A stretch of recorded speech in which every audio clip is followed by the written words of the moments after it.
Well, guys, so far, I will say, what's up, yo? Welcome back to another video. It's with me, if it's your boy, it's Hugans. Okay, let's try this again. So far, two things always inevitable that I will be seeing throughout this whole World Cup in my page. The first one is Messi is magnificent. Messi this, Messi that, Messi this. The second one is France as a whole collective. France superstar, France against the world. We need the Avenger to stop France. We need Justice League. Like we need the Viltrumite. Or I don't even know who else to call because this team is not going to be easy to take out. Mind you, today they were playing versus a decent team, a team that comes to this competition not as in like, oh, I'm here to participate, but more so of a team that's here to show their class, to actually push through in this competition, as they've been doing the past few years, as in Morocco. Sure, Morocco didn't have all their star players. Abde is not there, it's out for injury. Sabari, the top scorer, is not here, out for injury also. We knew when this game would be a big difference for them. So it also depends on how Morocco will come into this game, how they will start this game, how they will approach this game against the French national team. Because so far we see the teams that come to play against France. You come to play, you get destroyed. Sweden. You come to park the bus and play dirty, you still get beaten. Paraguay. So what type of tactical decision the coach from Morocco will be taking in this case? So he didn't go too defensively, but he didn't go too attacking.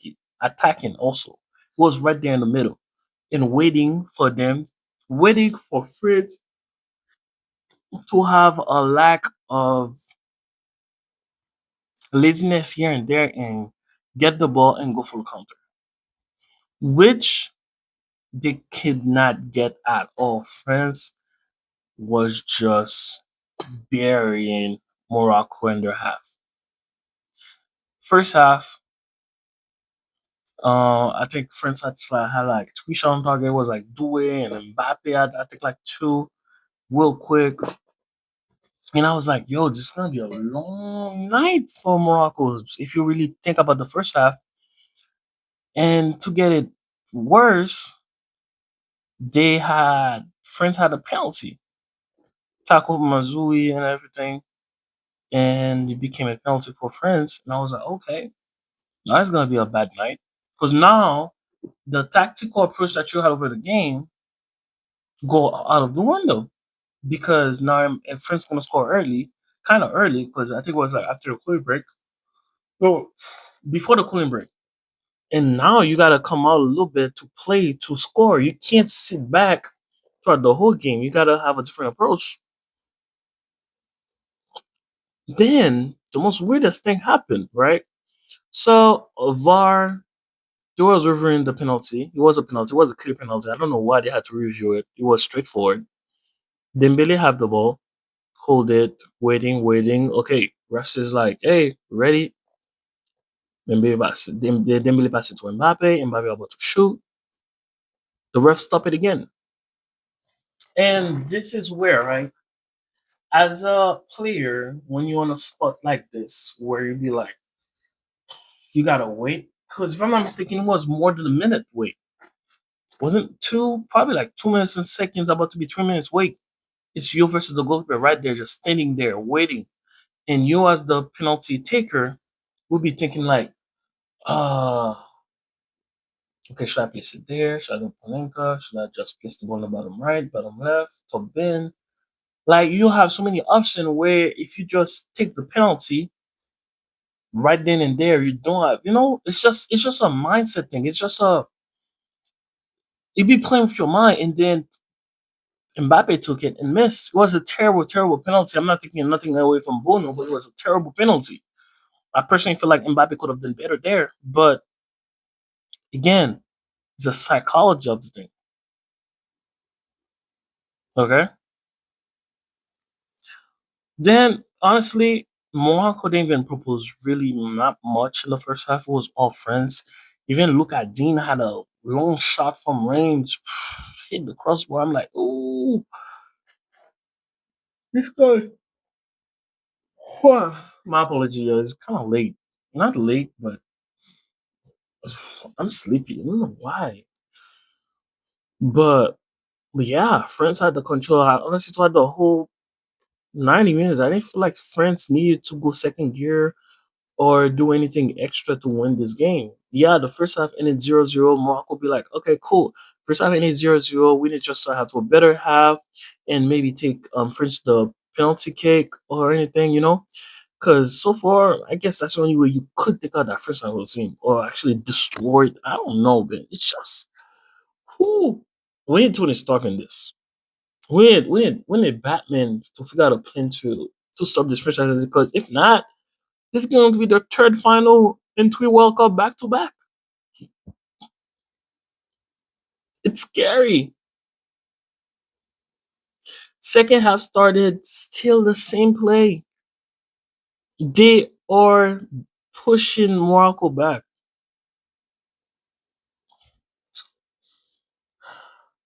Little gameplay on the right side. Doué, leave it for Mbappe.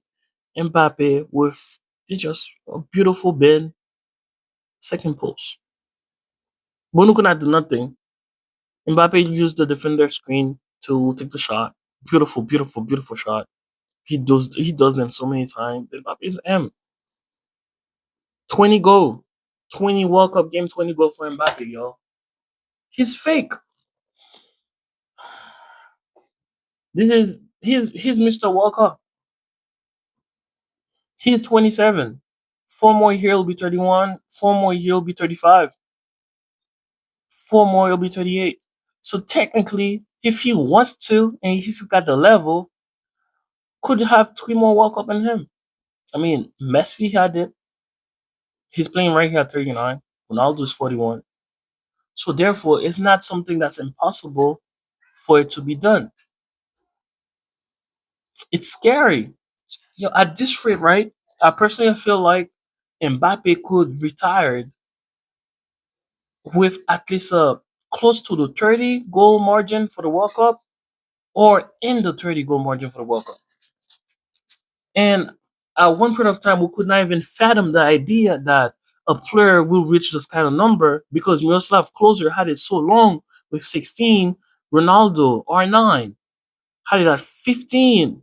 And with us, those number was crazy for World Cup. Now we have players doing they're in the 20s, pushing 30s goal margin. This is not normal.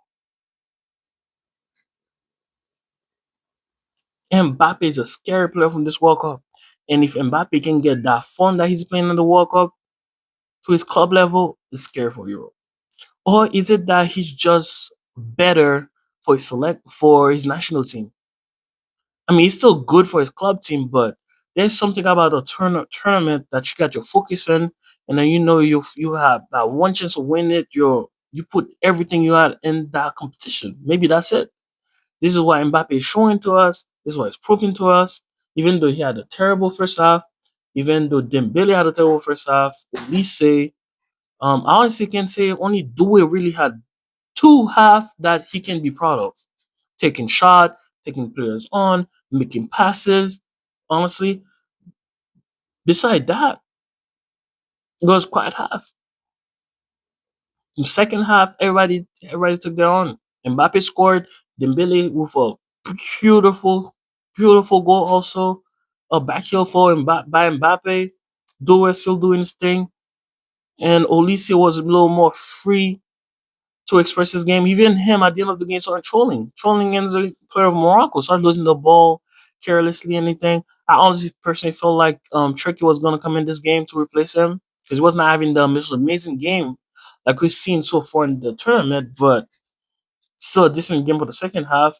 And you have Bakola that came in for Due, like make Bono work, making the runs, taking the shot, had a couple shot on target. It was just crazy. It's like you could not stop this thing. And the second half, especially, the whole mindset where they tell you if you score one goal, right, and then the game open, then you also will score a second goal, a third goal, put up for four, five, six, seven, whatever.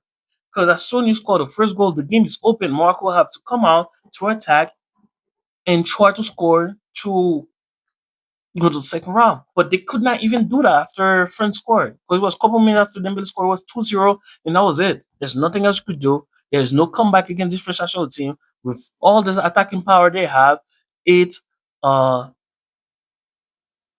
it's a death. It's death itself. You can't do nothing about this, right? And that was it. France didn't have to go to second gear. France just had to play their regular game and win the game. That was it. So far, for the whole competition, even the game that they play against Senegal, they play against Iraq, they play against Norway, they play against Sweden and Paraguay. They have not have a proper top five team in the world to go against to feel threatened by. And I feel like the next round when they're going to be playing against Spain. Well, hopefully Spain, because no disrespect to Belgium. Hopefully Spain will see a proper match against this French national team to see what is it. Because before the final, this will be a proper game for them.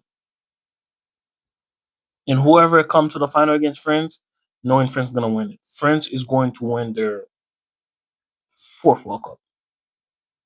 No, wait, the third, right? France already had two, right? Two World Cups so far. Oh my days! Wait, hold on. Let me double check this. Yeah, they got two. Two. They got two. So this will be their third if they win it this year. Wow. Well, beside that, right? I want to do a quick shout out to Kone, right? That was replacing Tramini today. Kone been having a very very good work of every time he be calling. He got the long shot. He do the dirty work for on the midfield. He tackle. He receive the ball. He's a proper all rounded midfielder. This is why we barely see Conte.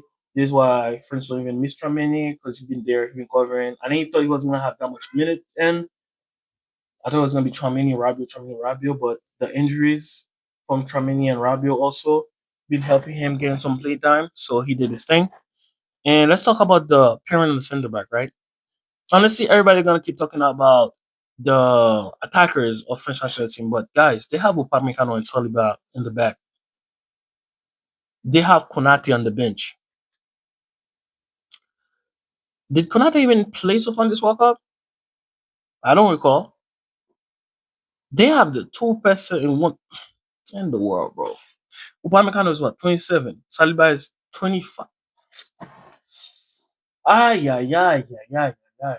It's scary. It's scary for the World Cups, the Euros, even the Nations League, because if this team keep gelling the way they're supposed to, who's stopping them? Then you got players on the bench that barely can get a minute. Turkey, 5, 10 minutes here and there. Do they even get play a chance to play?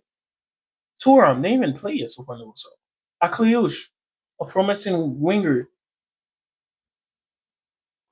can't even get a minute on this team. Konate. Conte didn't even play yet. I mean, he's a veteran, he's an OG, but still, what else? How do you stop this? What type of masterclass you gotta put against France to actually win against France? Whoever does it right is gonna be talked about for a minute because it's looking very impossible for anybody to do. Ah man. Anyways, man, guys. French is the first team that's going to the semifinal. He's gonna be waiting for Spain or Belgium. I hope it's Spain. I want to see a great game. I want to see a wonderful game because so far in the Nation Leagues, France against Spain been magnificent. I love it. Even the Euro also, I love it. It was good. We want it. I need it. We need it. You need it. I need it. Okay, we need this. Um, Before I end this video, right, I want to give a special shout out to the Moroccan team. As an African team, I'm very, very, very proud of them. Each World Cup, they are pushing through, making it further and further. Different generation, but still pushing. I feel like it's one of the African team. If they keep the way they're going about it, they'll maybe a final one day. Because last World Cup they did the semi, this World Cup a quarter, maybe a final one day. Thank you, Morocco, and thank you, friends. I guess, guys, please like, comment, and share. Don't forget to subscribe. It will mean a lot to me. See you all next video. Okay. See you all tomorrow. All right. Peace.